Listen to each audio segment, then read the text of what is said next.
Hey guys, I'm Jay, and today we're gonna look at a damn handsome LionSteel SR2. So let's jump right in with the features, then we will compare this to some other knives on the table. And now make sure that you stick around until the end so you can see the full specs. And if you're a subscriber, you might even see your name at the end in the credits. Now, I know that you guys are really busy. I just want to quickly remind you, click on that subscribe button if you're looking for knife reviews that get right to the point. The LionSteel SR2 is actually the little brother to the LionSteel SR1. Now, this is not the actual SR1, this is the Ganzo version of it, which happens to be a little bit smaller than the actual SR1. So, but this is just going to kind of serve as a placeholder. Now, the SR2 is a manual action frame lock, and it does have a large, very large, larger than usual lock bar insert and an over travel stop. The blade rides on Teflon washers. Deployment, as you can see, is accomplished with the thumb studs here. There is an external stop pin, which does appear to be, yeah, looks like it is actually adjustable. The blade is about 3.125 inches long and a monstrous 4 millimeters thick of Sleipner blade steel, which is, it's similar to D2, just it has a slightly better corrosion resistance. The handle is 4 inches long, giving the SR2 just an incredible blade to handle ratio. The handle measures a little over a ½ inch thick at 0.53, and now the closed width, so how much room this is going to take up in your pocket, is 1.39 inches. Now if we flip this guy over and you look at the spine here, you can see it is closed construction, and that is because of the monoblock aluminum design, which I will get into more detail in just a little bit. So what do you guys think? You want to see the weight? On this one, it's going to be 3.7 ounces, which is going to be roughly the equivalent of 4, looks like 4 AA batteries.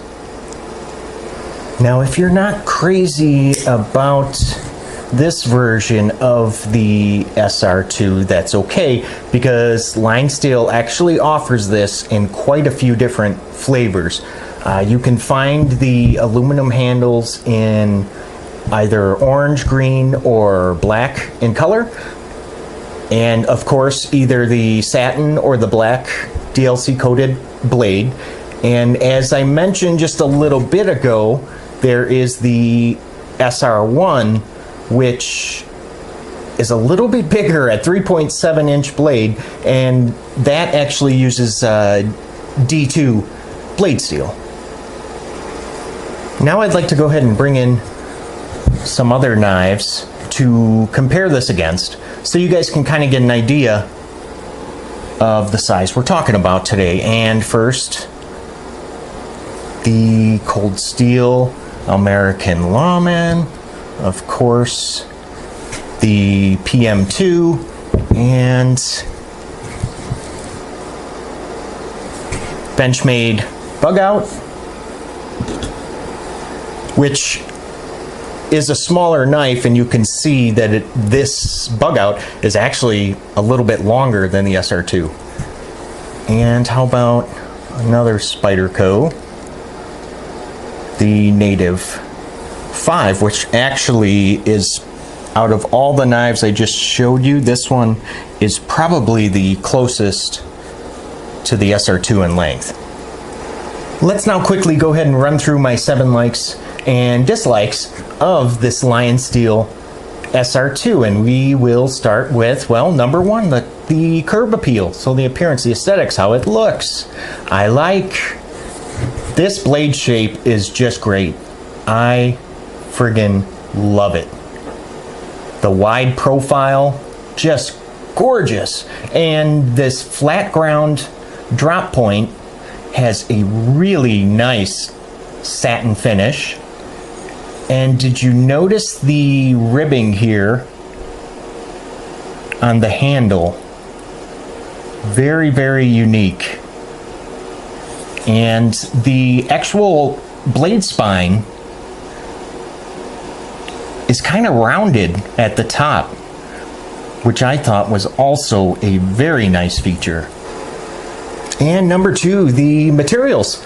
I also like Sleipner blade steel, which we had already talked about just a little bit. It's very similar to D2, but with just a little bit better corrosion resistance. Now, the handle is a monoblock aluminum frame. And what that means is that this is actually all one piece. So it started out as just a big chunk of aluminum, and then they kept removing material and whittling it down to this handle. So this does not have handle scales like in the conventional sense, like with standard knives, has the 2 scales and they're just kind of screwed together. This is all just one piece. Very, very durable.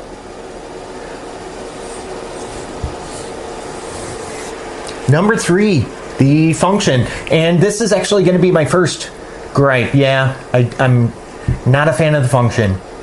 The action is very, very stiff.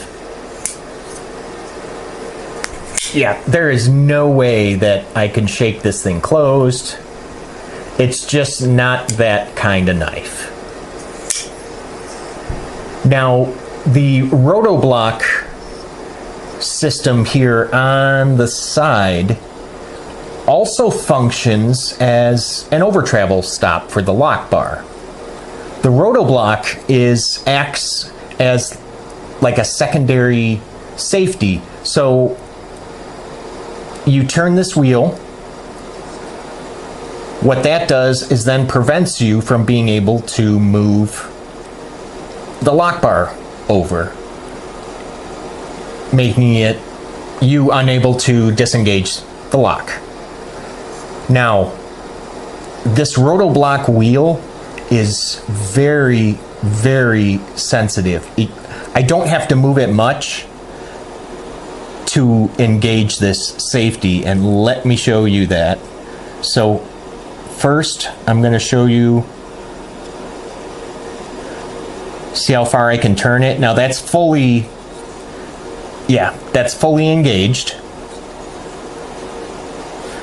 Now let's unlock it, and I'm just going to turn this wheel just a little bit.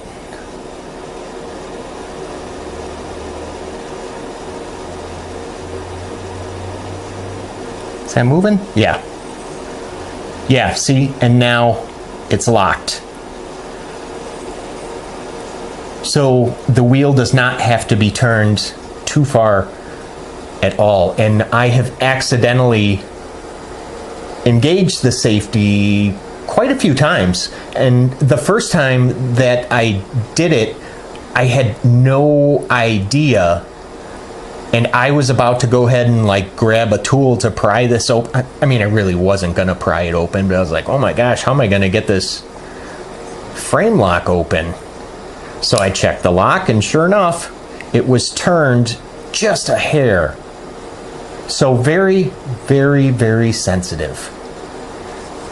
Let's take a look at the centering, which is dead on, of course. Perfect.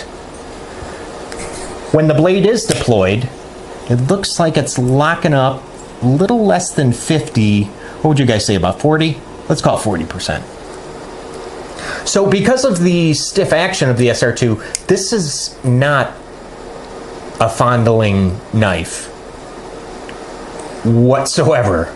I mean, it's designed to be a hard use type folder. Not a good time. So that is why function I don't care for. Number 4, in the hand. This is going to be my second gripe.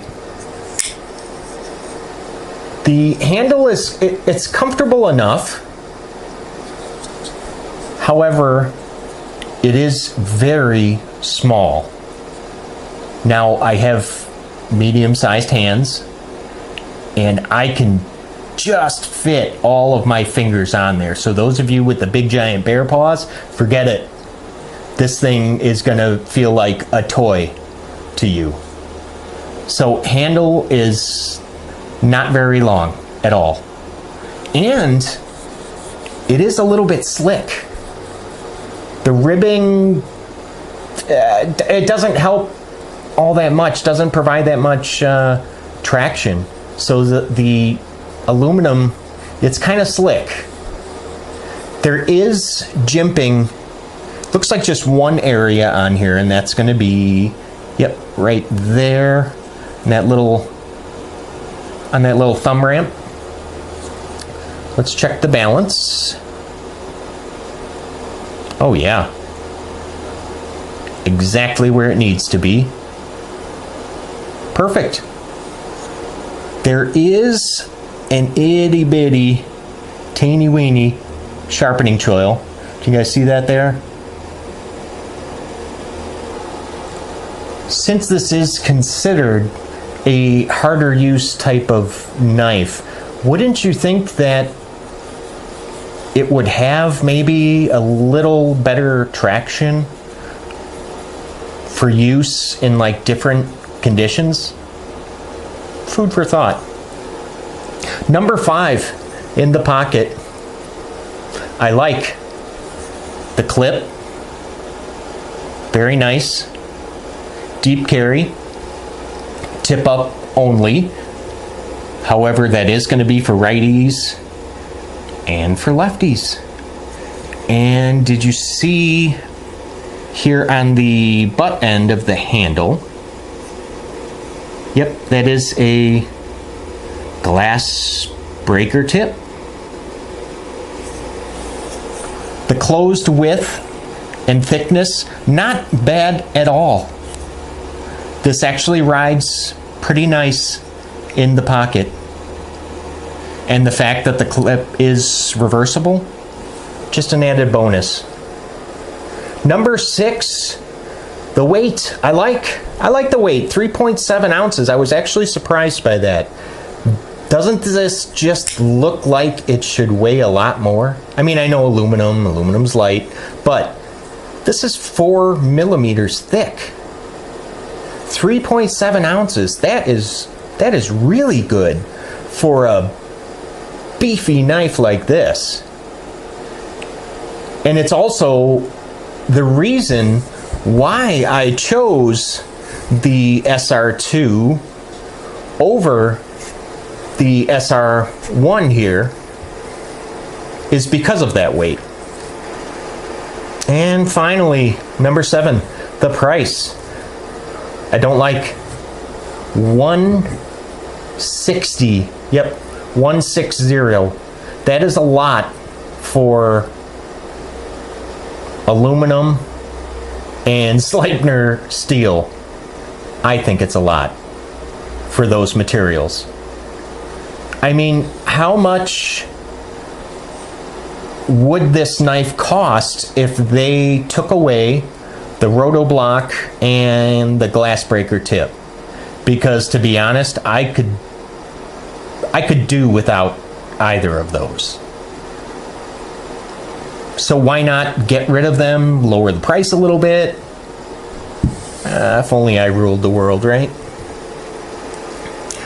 Let's quickly go ahead and summarize what we just discussed. Now, we said the curb appeal is alike. Materials, I like. The function, I don't like. In the hand, I don't like. In the pocket, I like. Weight, I like. And price, I don't like. So, for those of you keeping score at home, that is going to be 4-3, which takes us into my recommendation. This is definitely a unique knife with its monoblock construction and the unnecessary Rotoblock system. So you have to ask yourself, do these features justify that $160 price point? For me, I would have to say no, because I could do without the glass breaker. I could do without the Rotoblock.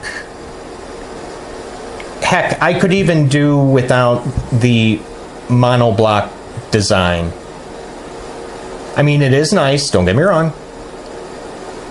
So that's why 160 for me, that's a little bit much for this. And it's not far off of the price for the SR1, which that one can be typically found for 180, 185, 160. So no, for me, no. I cannot in good conscience recommend the LionSteel SR2. Sorry guys. But if this video about the LionSteel SR2 answered most of your questions, why not just go ahead and leave me a like? So I would like to thank you guys for stopping by. Don't go anywhere.